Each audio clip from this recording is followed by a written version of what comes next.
garden at their disposal.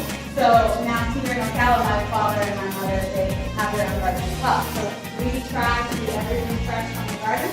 That's kind of where we got our name, What's New Fresh. You know, fresh, homemade things, from scratch. And you should really make anything.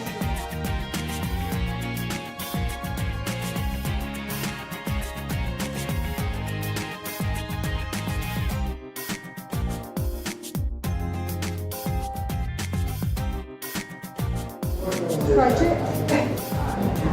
Not too long. Okay. Not even that.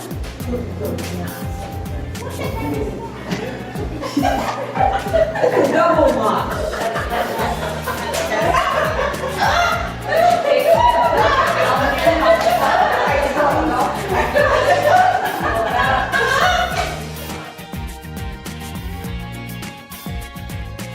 Wrap your eggs in your water, and we're going to scramble them together. Okay? That's what I do. Scramble.